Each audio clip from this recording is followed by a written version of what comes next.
Okay, everyone, it is 11 o'clock and we are ready to go with our monthly webinar for the Utah Division of Drinking Water. I'm Rachel Cassidy and welcome. Hopefully you guys were able to connect to the YouTube site, and definitely share this with other operators. We try to get the email out with the link. You want to subscribe and then you can just get a notification on your phone or your computer when we go live. So for those who are not accessing the webinar via the YouTube link, we have the audio only at our 1-877-820-7931 number, passcode 878776. All right, so we have a guest, Brian McInerney from NOAA, the Weather Service, to talk to us today. But before we let Brian start talking, I just have a couple of things that I want to go over, just quick reminders for water operators out there. The first is, please remember, if you have any quarterly sampling, that March 31st is the end of the first quarter of 2017. So if you have quarterly sampling requirements, and you can check waterlink.utah.gov to see if you have any quarterly requirements, make sure you're sampling all of everything that's due at the end of a quarter is done by the 31st. Next reminder is we have a lot of training that's coming up. This week on Thursday, we have rural water training in Moab, and division staff will be at that one. And then rural water is working with the division to put together these short 4-hour training sessions on spring runoff. And those trainings are set for April 11th, the 13th, the 18th, and the 19th. And you can go to Rural Water's website. Their training calendar gives you all the details on where those are located and what time they're at. And then AWWA has their April 5th training in Midway. So those are some training sessions that are coming up. Take note. Also, we've talked about sampling plans in the past. Please remember that your coliform sampling site plans are due by September 30th, 2017. And you can send those to ddwreports@utah.gov email. And then this seasonal startup, if you're a water system that is only open seasonally, you have to do the seasonal startup procedures. And here's where you can find that. Here's WaterLink. And I just picked a random campground, Dripping Springs Campground. They open. You can see their operating period is May 1st to October 31st. So down here in compliance schedules on their monitoring schedule report, they have their sampling site plan submittal that's due September 30th and seasonal startup procedures. They open in May, so their startup procedures are due May 1st. And we'll cover those in more gory detail at another webinar. Okay, seasonal startup sampling plans. Just a reminder that if you wholesale water, if you're selling water, your CCR data is due to the systems who are purchasing by April 1st. And then we want to tell you about a new staff member that we have here at the division. Gary Rager is new in field services.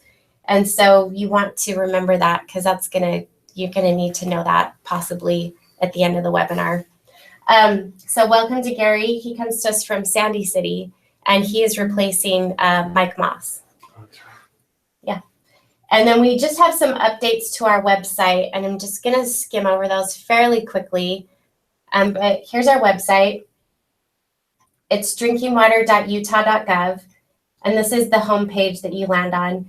The first page, if you scroll down to the bottom, you'll hit this link is the link that will take you to where you need to go if you want to report your monthly chlorine residual averages online.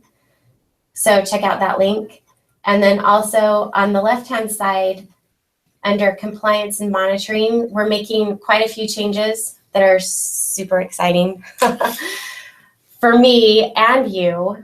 And that is, we're consolidating all of our compliance information on this page. And I'm not going to go through these. We don't want to take time away from Brian, but the lead and copper rule page has been updated. There's information on this link for lead and copper sampling or lead sampling in schools. And we're doing lots of updates to this compliance monitoring section. So something to be aware of. And then the last thing I want to cover before we let Brian talk is we've had a lot of questions about the residuals. The quarterly reports have 3 main things that people have been sending in. This is the list of the 3 things. And we sent out a letter in January asking you guys to try out a new way. You don't have to do it the new way, but I want you to try it out because I'm trying to make it some more simple, easier, faster, better, stronger, all of that good stuff. Here's the new way. DBP results, you can have your lab send them. Chlorine residuals, you can just report the average for each month online at this new URL. And the operational information, we have a new form that will be on the website shortly, and we mailed it out, or you can use the old form. But we just want to kind of consolidate these and make them easier. And they are due by April 10th, and we will be sending out notices of violation if we don't have your residuals and all of your quarterly information that's due by April 10th. Okay, so that is all I have to cover before we get to the end. And so we're going to switch over to Brian McInerney. We're excited to welcome him.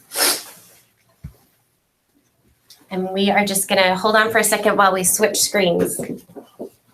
All right.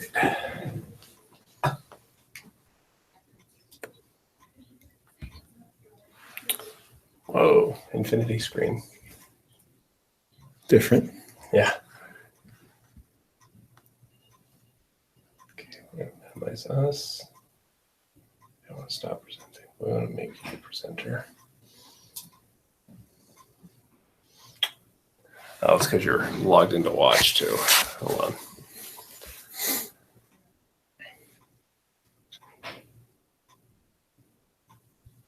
on. There.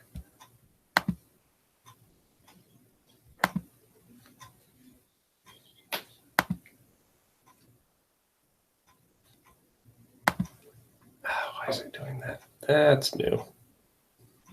That's different. That's different. Oh, there we go. Well, it's showing it. He's just getting infinity screen. No, it's back to this. Oh, it's back to that. Great. Screen share. Are you going to present out of PowerPoint or where are you presenting out of? This right here. Keynote. All right. Let's try screen share. Let's just have you not view. You need to be in this. Okay, hold on, guys. We're almost there. What do you want me to do for you? Come back to this. You're presenting. That's good. Hi, participants. That's fine. I don't want to end it is what I'm concerned about. All right. You're seeing his screen now? Okay, we're going to go to Keynote, see if that pops up there. And no. Why is it? Brian, can you email your PowerPoint to me? Just reply. It's Keynote? Yeah. Is that going to be a problem? Nope. No, it's too big. Share controls. There we go. We want to stop our screen share.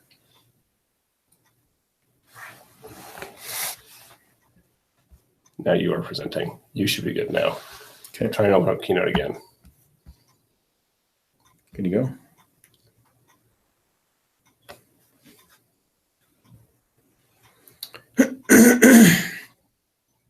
Luckily, we have the ability to edit some of this out. So it'll look so much smoother for those of you watching the rebroadcast. You know, and I can just talk too if you don't have this, if this won't work for you. Oh, we'll get it. It's still not broadcasting, huh? Yeah, have him go. Why don't you start and then I'll play with your machine if that's all right.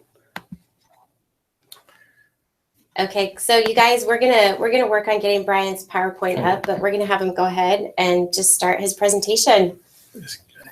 Try that and then share that. All right. Ah, Here we go. All right. awesome. Check it out. Okay. All right. Okay, sorry for the glitch, everyone. My name is Brian McInerney. I'm the hydrologist with the National Weather Service, really just on the other side of the road on 215 here. So what I thought I'd do is we would talk about what brought us here to the point where we have so much snow in the mountains, and then some anomalies that we've got and why that's may cause us some problems in the future. So when you see our early melt scenario, this is what we saw earlier. It's back to here.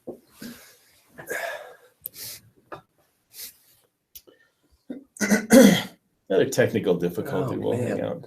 It's the first time we've moved to a Mac from a. You're still doing it. You've got it. Okay, we're back there. It's but when she sees it, it's not. It's okay. Go ahead. All right, just go. Well, Okay, so maybe I'll leave it in this. Are you seeing anything on your end there? Just that. See, you got it now, though, right? Yeah. Okay. Yeah, go ahead. Okay. So what I'll do is just show it in this format Yeah. here. We'll see if this works. So early on, really in October, our meteorologists at the National Weather Service started noticing some anomalies in the global pattern that we looked at. And typically, when you see this picture right here, that purple area that's over Siberia, that's a really big cold pool of air. And that cold pool is over the Hudson Bay. It's north of the Great Salt Lake. And they noticed that, or the Great Lakes. And they noticed that this pool had changed. And so with that, it was going to change the overall pattern of our atmosphere. And as a result, this is what they saw. This cold pool that's by Alaska, the blue area, and Siberia formed in the ocean waters. And they thought at that point that this would shift the jet stream a little bit farther south. And change at this point was welcome because we had been 5 years of below average precip, below average storm, and we were dominated by high pressure. So they saw it as a change, and thought we may do quite well with this. When you look at where we were in the past, this image is a quick shot of the jet stream. And notice how it looks like a big sine wave. It kind of goes up over western US, swoops down into the central area and up on the East Coast. Notice that the Great Salt Lake, that area right in the heart of the West, is void of any winds, any storms. And this was the dominant weather feature that we had. All of our storms were hitting high pressure, being shunted up to northern Canada. And then during that time, it dropped down into the Midwest and up the East Coast. We were shut out of storms. We had a really poor year, and it was unfortunate. Now, when you move to this year, this is different, and different is good at this point. What we see in this image is the jet stream, and if I can animate this, I kind of hesitate to do that just because of our technical difficulties. But think of the area up by the Pacific Northwest is rotating in a counterclockwise fashion. The high pressure that's so dominated our weather in the past is down by Baja, and that's rotating in a clockwise position. Now, if you're a baseball fan, you have remembered where they have those pitching machines where you drop the ball between the two wheels that spin and it shoots the ball out. And that's just what we've got here, and they're called atmospheric rivers. An atmospheric river picks up a lot of moisture, anomalous moisture, and it's out by Hawaii. And between the two weather systems, the high and the low pressure, there is a quickening of the jet right in that area, and it pushed in tons of moisture onto California and most of the West, including Utah. We've had 5 of these events. They last multi-days, and they're anomalously wet. And really, this is the weather pattern, in addition to a few low pressures that moved in through our area from Alaska that brought us with snowpacks up to 175 to 200% of average at the end of January. And so when you look at the precip amounts, the monthly precip for December, we were 150 to 200%, with some areas along the Uintas at 300 to 500%. And those amounts are fabulous. When you think we're starting in December, we're concerned this could be our 6th year in a row of below average storminess and snowpack, and we start the year off looking like that. When you look at January, a lot of the area has 200 to 300% precipitation. Now we're into the heart of the meteorological winter, and we've got snowpacks that are fabulous. We've got a very active weather pattern, and every day we were worried that we were going to go into the high pressure as our dominant weather feature, and we're moving into February, and that was a worry. That was a concern, because last year we had good snow December, January, and then we hit February and high pressure set in, and we went into below average runoff. So when you look at February of this year, northern Utah did exceptionally well once again, 3 months in a row. But what you see in central and southern Utah, they didn't do as well, along with Colorado got shut out for the most part. And if, depending where you live, this was a big impact on how our runoff was going to happen. But along with this, what happened is in the early February months, when you look at our temperatures, this is what we saw. The average temperature across a great deal of Colorado, Utah, New Mexico, and parts of Arizona, really throughout most of the country, was very anomalously warm. But Utah was essentially 15 degrees above normal. At Salt Lake, we went up to 23 degrees above average, and we started premature melting our snowpack. And that's a concern, because anytime you melt prematurely, you get very inefficient. You get evaporation, you get transpiration, the plants come back to life, and it's worrisome. But it always goes with a low snowpack. Low snowpacks melt early. Really large snowpacks melt late. And this year we had a very large snowpack that was melting early, and it was disconcerting at this point. When you look at the February temperature anomaly for Salt Lake City Airport, you can see the first 3 weeks of the month were anomalously warm to the tune of maybe 15 degrees above, 23 degrees on a one day, and a few other days incredibly warm. We're melting snowpack during this time. When you move to March, this is what we saw again, anomalously warm. And really, this shouldn't be any surprise that we're seeing this amount. Well, this amount of warming is a surprise, but we really shouldn't be surprised that we're seeing premature melting and we're seeing these warm temperatures in February and March, because with climate change, this is where we're headed. We're not really getting there, we're doing it right now. And when you look at the projections for the high emission scenario for Utah, this is what you see. We're going to warm about, on average, 12 degrees by 2100. And when you think of this past summer, we broke all sorts of heat records. We had 21 consecutive days of 95 degrees or above.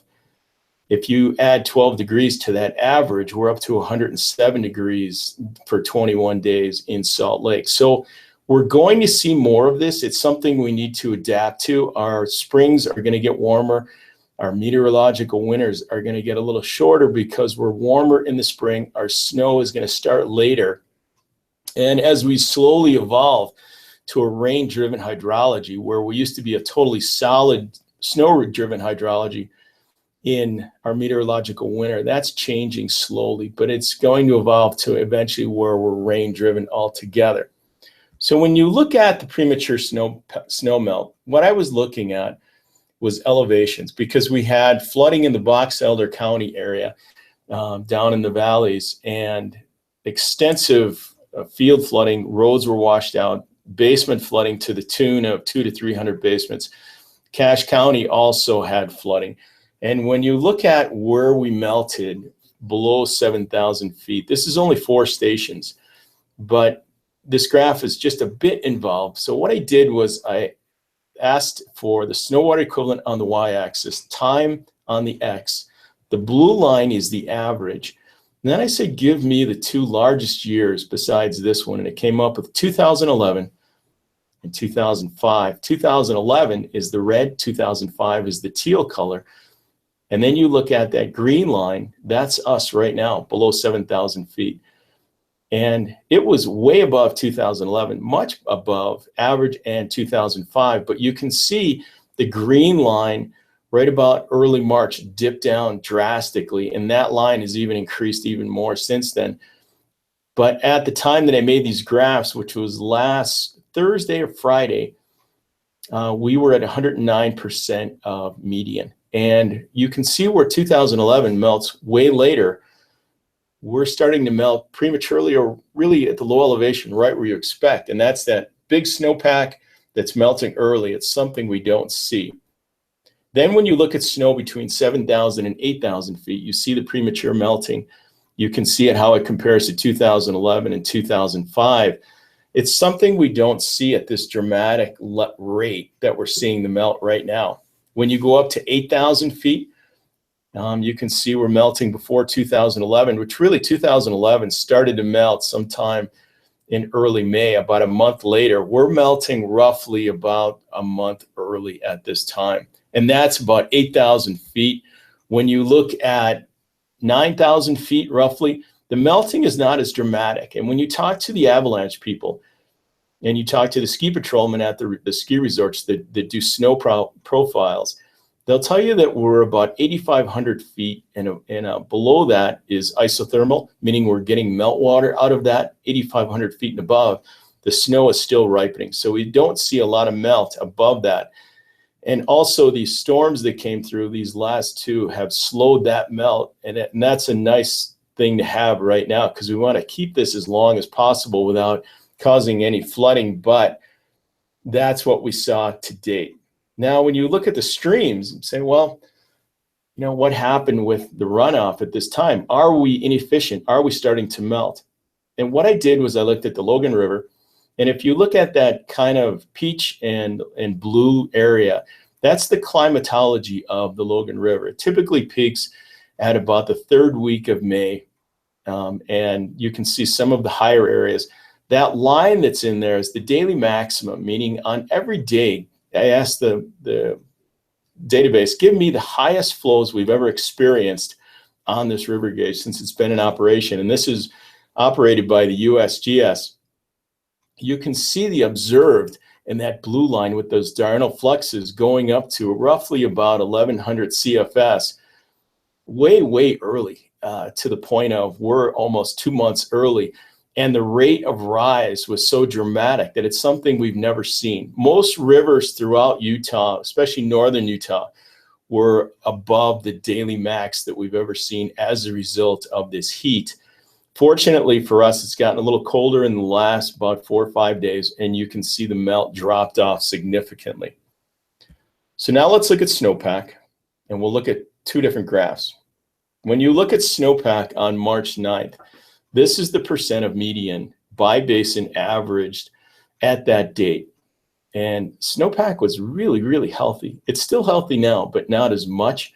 But when you look at the green at 180% of median, the Bear at 170% of median, the Weber at 165, Six Creeks at 155, Utah Lake 175, and then the Duchesne at 190. These are all exceptional numbers for this time of year. Now, if we look at what's happened as a result of that heat, and we project out when we were at March 25th, 2 days ago, this is what we see. Those numbers are not nearly as robust. And if you go down to the Virgin River, they're just barely hanging on average. The severe is at 88% and areas of southern Utah. And you can see the difference between the heat and between the lack of precipitation during March and February. These numbers have declined, whereas northern Utah got a little more storminess, didn't melt as much, but those numbers aren't nearly as robust as they were. This might not be a bad thing when you look at flood scenarios, because we were way ahead of 2011. We were exceptionally far from 1983, which was essentially a normal year until we hit the spring, and then it just kept going and then melted off all at once. We've taken a lot of snow melt and put it into the streams and into the reservoirs already. The question of, was it inefficient? I'm not so sure, because we've really got after it with temperatures 15, 20, even 23 degrees above average, and really for 2 straight months. I think the only variable that doesn't equate to a spring snowmelt runoff is the sun's angle in the sky is still quite low, and solar radiation is the biggest input to snowmelt. So I think this is something we're going to have to sort out. When you look at water supply, these were the numbers from March 9th when they were done by the Colorado Basin River Forecast Center. And these numbers are quite healthy, and they've dropped about 10 to 20% with the lack of precipitation in March. So maybe what we've done is taken the edge off any flooding, municipalities, roads, and buildings in those areas, but put together still a very good runoff for this time of year. The question is, what's the weather going to do after this? And that's the big unknown. As a weather service hydrologist, we can forecast weather 5 days and pretty good. 7 days, it's kind of a guess. And then beyond that, we really have no skill. So what's going to happen in May when right now we're in the end of March? We have a month to go. If our weather has been anything, it's been one of extremes.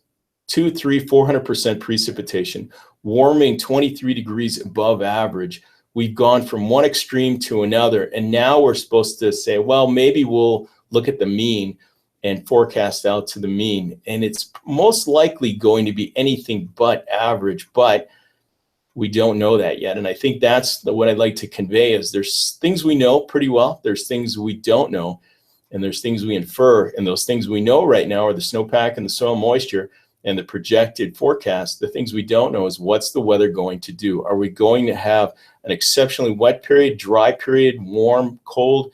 Are the storms coming out of the Pacific Northwest going to pick up like we see typically? We don't know that. So if you have any questions, if there's anything I can do for you, there's my contact info. That's my cell phone. You'll get me. You won't get a phone tree or anything like that. Send me an email. This is what I do. I help out the people that are involved in this business, and anything I can go from there. That's what I had for the most part. I don't want to keep you any longer, but I do appreciate taking the time, and I'll send it back to the nice people here at Drinking Water. Thank you, Brian. That is exceptional information. It's great to know that you're a resource for us, and that we can actually contact you and get that helpful information. That's fantastic. So you guys, that is our webinar for March. We're going to go back to my screen really quick so you can get the link to get CEUs. It's just going to take a minute. There we go. There we go. So go onto that screen and scroll down. Just the bottom slide. Okay, so if you want CEUs for watching this webinar, you can get 0.05 CEUs. Here's the link. Take a minute, take a screenshot. Our next 30-minute webinar will be April 17th at 11 a.m. We're going to have Michelle Darris from Weber Basin come give us a presentation on emergency sampling. And it'll also be just as timely as this presentation has been from Brian. So everybody, thanks for tuning in. We record these, so these will be posted on this YouTube page. Make sure you're subscribed. Make sure all your friends are subscribed. And make sure you tune in on April 17th. Did I cover everything, you guys? I think you got